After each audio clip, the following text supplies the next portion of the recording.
Back here on HQ, Jamie Eisenberg, he's been on a roll this last two starts of the week, so we're going to try to keep the streak going. And this week, we go to the Carolina Panthers. Yes, the Panthers, where Chuba Hubbard is Jamie's start of the week.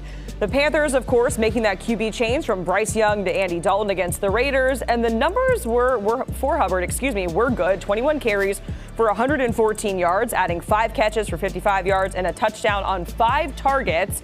27.9 PPR points, so not too bad for Chuba Hubbard. He is Jamie's start of the week as the Panthers are taking on the Bengals.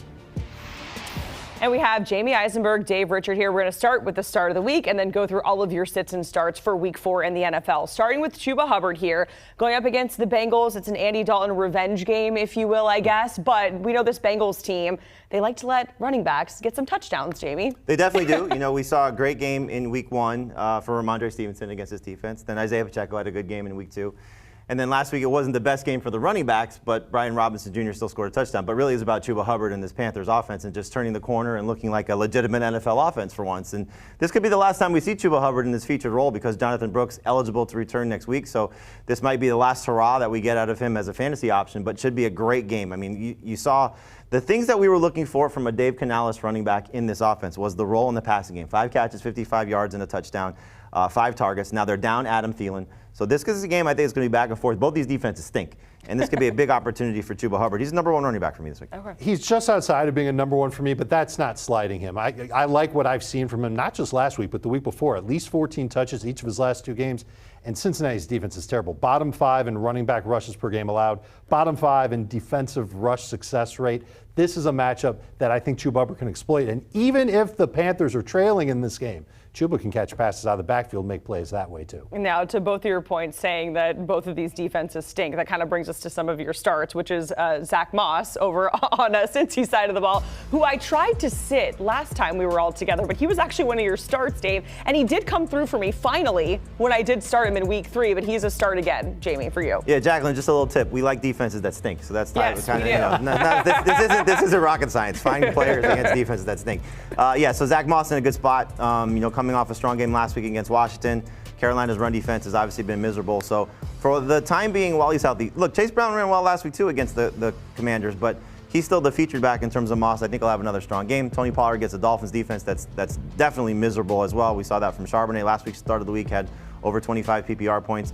Geno Smith, I think, is going to have his best game of the season to keep up with the Lions in what should be a shootout. He's been fantastic in Detroit. He's played in Detroit each of the last 2 seasons, and he's been money for fantasy managers. So like him as a number 1 quarterback this week. Deontay Johnson, very similar to the same theme that we talked about with the Panthers. And then you look at George Pickens. He hasn't had this big breakout game yet. It's coming this week. The Colts defense is absolutely abysmal, and I think we'll see Justin Fields, as he's getting more comfortable knowing that he's the starter, going to take some more shots down the field to Pickens. I think he's got top 10 upside this week. Okay. I think the Pollard call is a good call, too. That Dolphins defense really has been terrible. Charbonnet looked like a megastar last week. Pollard's been the lead back for Tennessee this year. Certainly expect him to hit at least 15 PPR points, almost as good as Chuba Hubbard. Okay, let's go to your starts, Dave, because you do have Mark Andrews on here. I do. Which last week he put up a big fat goose egg, but he's in your starts. I would have been yelled at if I put Andrews on my start list last year because he was so awesome, but he's been dreadful this year. I think he's a necessary piece for Baltimore to win this game against Buffalo. Bills are without Matt Milano at linebacker. The middle of the field is going to be open for him, and I think he will get some short targets and more volume. He talked about it this week. He said that he wants to get more involved. Here's a crazy stat I came across. This is from Pro Football Focus. He's 7th in separation rate among tight ends. You wouldn't think that watching him, mainly because you haven't been able to see him run many routes. He's run 7 routes, so on all of them he's and half of those routes last week were blocks. It's crazy, but they're going to need him this week. It's going to be a high-scoring game, so I do like Mark Andrews. I like T. Higgins as well. Last week, he knocked the rust off. Now he comes back. That matchup against Carolina, crummy defenses. Let's start players against them. I think Cincinnati gets their first win of the year. You can't get away from Terry McLaurin at this point after what we saw last week. Baker Mayfield, I don't want to panic on. He's a low-end QB1 for me. Philadelphia only has 4 sacks this season. They do get pressure on the quarterback, but they don't actually get to the quarterback, and I think that'll help Baker Mayfield. Plus, I'm not sure if the Bucs will be able to run like other teams have run against Philadelphia this year. Hence, Baker can go out there, have a decent game. We had a fun conversation on our podcast about what to do with Carson Steele, knowing that Kareem Hunt is going to play. Will he still be the guy? And that's the biggest question is, will he still have 17 touches like he had against Atlanta? Will he still keep Hunt off the field? Will Perine's role change at all? I think if it's going to come, any touches for Kareem Hunt, they come at the expense of Samaje Perine. Yes. And the one thing to keep an eye on with Andrews, I agree with everything you said. I think this should be a big game for him. But they did have 3 offensive linemen banged up in practice on Wednesday. And that's one thing that has really hurt Mark Andrews is he's been asked to block and asked to block and asked to block. And so when you're taking on this Bills defense in that front, is he going to spend too much time blocking again?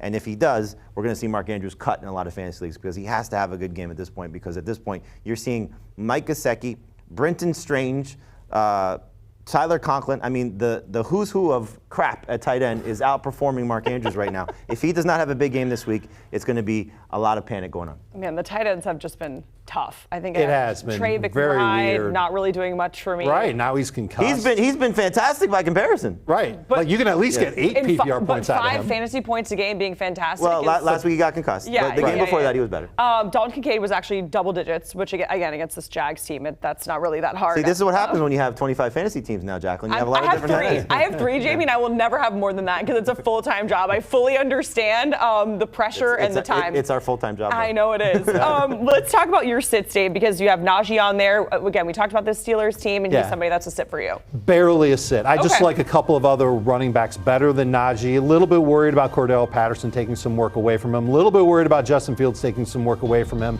But I still don't mind him as a flex. In fact, I like a lot of these guys as flexes, just not as traditional top 24 type players. The matchup is great for him against the Colts. Just a little bit worried about him finding the end zone, getting 100 yards, etc. I just don't know if he can come through for that. Even with the favorable matchup, he's going to share just a little bit too much. I'm out on Colts. Doesn't matter who they are, except for Jonathan Taylor. Okay. I'll be in on Jonathan Taylor. But Michael Pittman, I've been out on since the offseason. I don't see that changing now. And really a tough matchup against the Steelers. Jackson Smith and Jigba, we thought maybe he'd keep it going after what he did in week 2. He didn't. I think Seattle attacks downfield. This is to Jamie's point about Geno Smith. He's had some monster games against the Lions. That Lions secondary is bad. Their pass rush is now a huge question mark as well.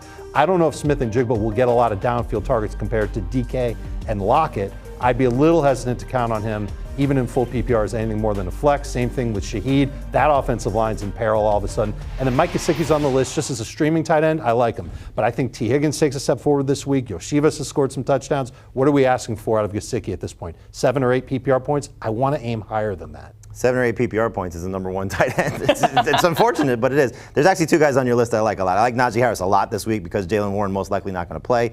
Yes, Cordell Patterson will get some opportunities, but this Colts defense, the first 2 running backs that they faced, Josh Jacobs and Joe Mixon, absolutely destroyed them. He's not going to do that. But we saw last week without Warren on the field, he had 5 catches. We love when Najee catches the ball, and he's going to get 3 to 5 catches in this game. This is going to be the first time that he scores a touchdown. And I love JSN this week. I think this is an absolute throw it all over the place game for Geno Smith. We saw that 2 weeks ago against the Patriots. He had 16 targets. I don't think he's getting 16 targets, but I do think we're getting probably close to 10.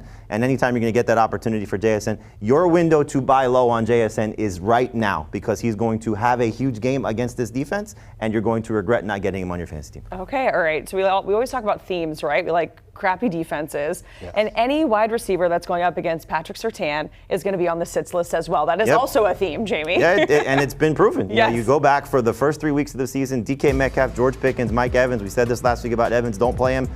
And you saw what happened. And so Garrett Wilson, the only benefit to Wilson is he spends a lot of time in the slot. Surtain has traveled into the slot with some guys so far this year. But will this be an opportunity for for Wilson to escape some of that coverage? I don't think Aaron Rodgers needs to rely on Garrett Wilson because we've seen that. We've seen Allen Lazard find the end zone 3 times already this season, 2 of them from Rodgers. We saw last week Tyler Conklin have a big game. Mike Williams' time is coming. Breece Hall obviously had the backfield as well. So Garrett Wilson is not a top 24 wide receiver. You can get away from him. Same thing with Jalen Waddle. Obviously, it's been tough without Tua Tagovailoa in his career. Now 9 games, averaging less than 50 yards receiving. We could see Snoop Huntley as the quarterback. He's going to run, not throw. So Waddle's in a lot of trouble right now against a really good secondary. Rachaad White may be losing his job. So Bucky Irving better be rostered in all of your leagues, and Rachaad White's got to step up this week. Hopefully he's still involved in the passing game. That's kind of what saved him so far this season, but his rushing production, Bucky Irving is almost doubling his output there. J.K. Dobbins is obviously one of my favorite players. Yep. I hope to see him run well, but now you're looking at 2 tackles missing for the Chargers, maybe Justin Herbert either playing at less than 100% or not playing at all, and the Chiefs' run defense going back to the latter part of the season through the playoffs, they've shut down the run. And so this is just a tough opportunity for J.K. Dobbins. I hope for Sportsline, he does what he does, but I don't expect that this week. And Dave mentioned it. It's tough to trust Anthony Richardson and all the Colts not named Jonathan Taylor.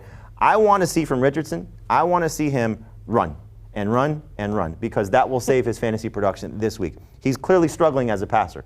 To get his production up, I think to make him feel more confident, I'd like to see a 60, 70, 80-yard running game for him. He's averaging about 30 yards per game, because that will sort of flip the script a little bit, I think, on how teams are defending him and maybe open up some things more for this offense. But right now, throwing the ball is just not what Richardson's doing right. The problem is that the matchup against the Steelers is not the matchup you want to have if you want him to do that. So down the line, there will be some matchups that are more favorable for him. I think this is an easy week to get away from Anthony Richardson. I have him ranked 15th, and I think that might be too high. Yeah, we know the Steelers, a huge part of why they're 3-0 is because of that defense. Exactly. Now it is, my personal favorite time of this segment. It's Jacqueline's fantasy question of the day. So I have two or three. You have that written down. That's good. I do. It literally says that in black and white. Sam Darnold or Jared Goff? Darnold's could be banged up here, but Goff hasn't really been doing much for me. Goff has not been good. We said at the beginning of the season, if you want a safe quarterback, the schedule's awesome. At home, he's usually been great. Indoors, he's usually been great. Yeah. So it was set up perfect for him, and he's just underperforming right now. Offensive line's a concern. We haven't seen this offensive line protect him to the same extent. They are going to run on Seattle. This is how they're going to beat the Seahawks. The Seahawks' pass defense has been fantastic. They haven't faced a good quarterback yet, but their pass defense has been fantastic. I think this is where the coaching change really comes into play. So Jared Goff, I'll take my chances with Darnold right now with the way that he's playing. His coaching change has been fantastic for him. So may get Jordan Addison back as well. I like Darnold a lot better. Jamie mentioned the offensive line. The starting center for the Lions is Frank Ragnow. He tore his pec. Who knows if he even plays. If he tries and plays through that, he's an absolute beast to do it. But he could struggle doing so. I think Darnold's actually the safer play. Okay. Well, I have more questions, but we're out of time, so I'll just have to find you guys in the newsroom later. Jamie, Dave, we certainly appreciate it walking us through starts and sits for Week 4. And, of course, you can hear the fellas on Fantasy Football Today, wherever you find your podcast. Download, follow, listen, or you can watch right now by scanning that QR code on your screen.